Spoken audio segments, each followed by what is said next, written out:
So you're ready to start a business and to change your life, but you just wish you had a crystal ball to see what the future looked like so you could make sure you didn't make any mistakes and you didn't fail and you didn't screw up in the ways that most other people screw up.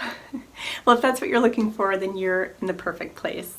I'm Adrienne with Build a Life by Design, and today I'm going to share with you the top 5 tips for people who are new to business based on my own hindsight is 2020 kind of reflections. Because let's be honest, once we live through it, we look back and it seems so obvious, doesn't it? But when you're at the beginning, looking ahead, trying to figure it out before you ever take a step, you're just going to paralyze yourself. So take the advice from someone who's been there, done that, and can tell you what they wish they knew in the beginning. And that's exactly what I'm going to do today. Now, the first tip that I want to share with you is that, of course, the very first thing you're going to want to make sure you do is to choose a smart investment and a good opportunity to pursue to make sure that what you are pursuing can actually make you a little bit of money. Now, this one, of course, is super obvious, but the part that's not as obvious is what makes an opportunity a good one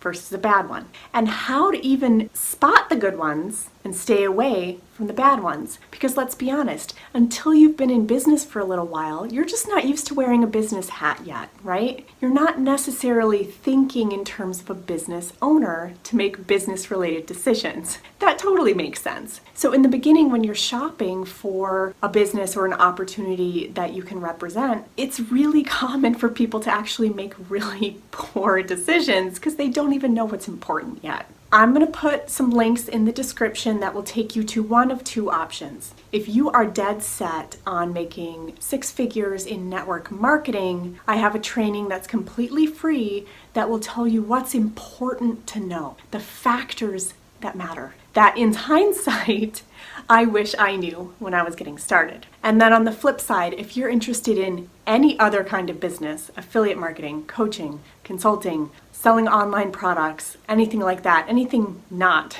network marketing, there's going to be a link to a training there that will clue you into the factors that are going to be really important and the systems you're going to need to understand to make you 6-figure capable in that space. So grab the links in the description if you want a little bit of guidance, not so much on someone telling you what to do or where to go, but what's important and what can actually unlock the capability for 6 figures rather than just a little bit of extra money.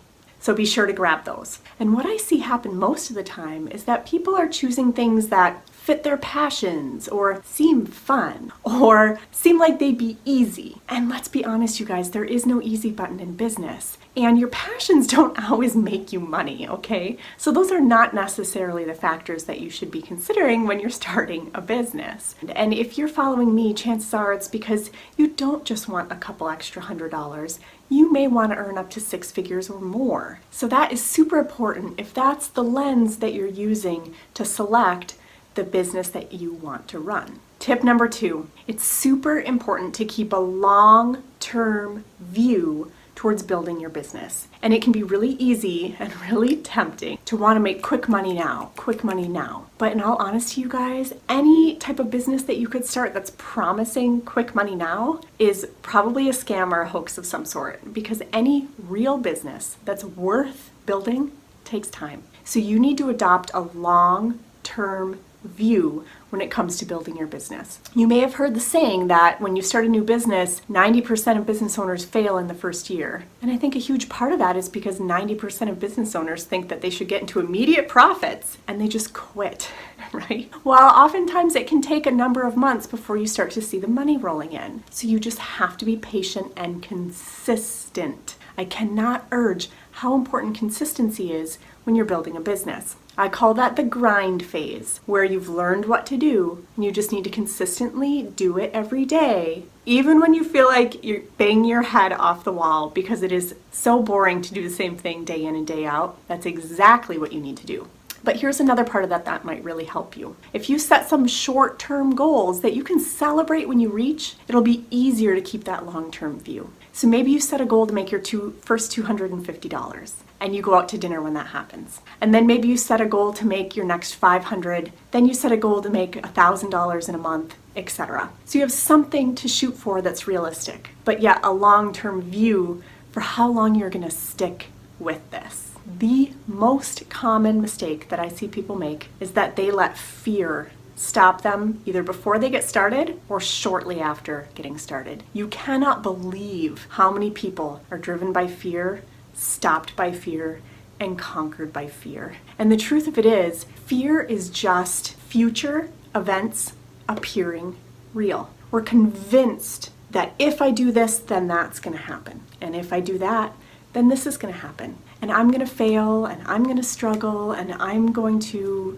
fill in the blank. Well, you don't know what's going to happen. And in fact, the only way that you're guaranteed to fail is to never get started in the first place by letting fear get in your way. So if fear is a major driver and it's been holding you back and keeping you in this cycle of all talk, no action for way too long, I'll throw a card up in the corner here that will take you to some videos that address fear and how to combat fear and how to move past it. That is the number one and the most important test that every, and I mean every, business owner will face in their business. You must conquer fear before you can start and before you can succeed. All right, tip number 4, when you start a brand new business, it's super, super important to treat it like a brand new baby. When someone brings home a brand new baby, they are 100% focused on that baby for about 3 to 4 months before they even think about doing anything else. Sometimes before they even take a hot shower or eat a warm meal, okay? Now, you don't have to take it quite that far. You need to be very focused on getting some fast movement right in the beginning. Because number 1, that's going to help you achieve some of those short-term goals right away, which is great. Number 2, it's going to help you build up some belief in what you're doing. Number 3, it's going to help your significant other build up some belief in what you're doing because they see you making some quick progress. And number 4, it's going to give you the guts to keep moving, okay? Because if you start super slow, you're going to grow super slow. And the fear is going to overcome you. So that's why tip number 4 is all about treat your business like a baby in the beginning. Give it 3 to 4 months of solid focus. And what else happens when a brand new baby comes home? Everyone in the family knows that it's a point of focus. Everyone in the family knows that it's important, and everyone in the family is supportive. So when it comes to your business, you need to discuss it with everyone in the family, get their support, get their buy-in so that you can give it a major point of focus for about 3 to 4 months. And finally, tip number 5 is to treat your business like a business. Because in all honesty, what I see happen too often is that people treat their business like a hobby. Most hobbies don't earn you any money. In fact, most hobbies are super expensive. So if you're treating your business like a hobby, chances are you're going to lose way more money than you make. So what does it mean to treat your business like a business? Well, how do successful businesses operate that you see around town or that you might interact with? Whether it's a coffee shop or an ice cream shop or a doctor's office or whatever. Well, there's a couple of key principles that I guarantee they all follow. First and foremost, they show up to work every day. They don't take a day off and be like, I'm busy today, I'm going to Netflix. If you owned a coffee shop, would you blow off work and just not show up to watch Netflix? Probably not. So don't do that to your business either.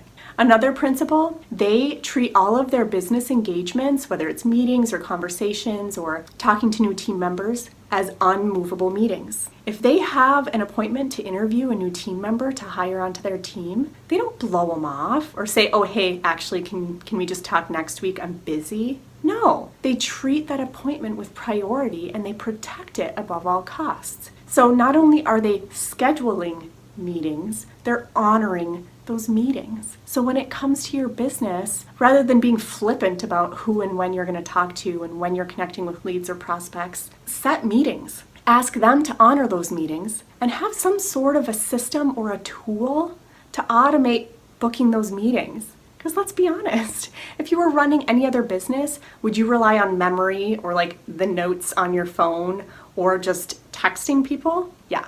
Probably not. So don't do that to your business either. Treat it like a real business, and it will pay you like a real business. So I hope those tips were helpful for you, because they were definitely instrumental for me, and sometimes I have to remind myself of those things more than once a week. I'm Adrienne with Build a Life by Design, and I help people to build six-figure incomes from home so they can have true freedom in their lives by leveraging passive income. So if that's something you're interested in doing, subscribe by hitting my logo here, or stay tuned for the next video, which will show up right around here, and I'll go ahead and see you in the next video.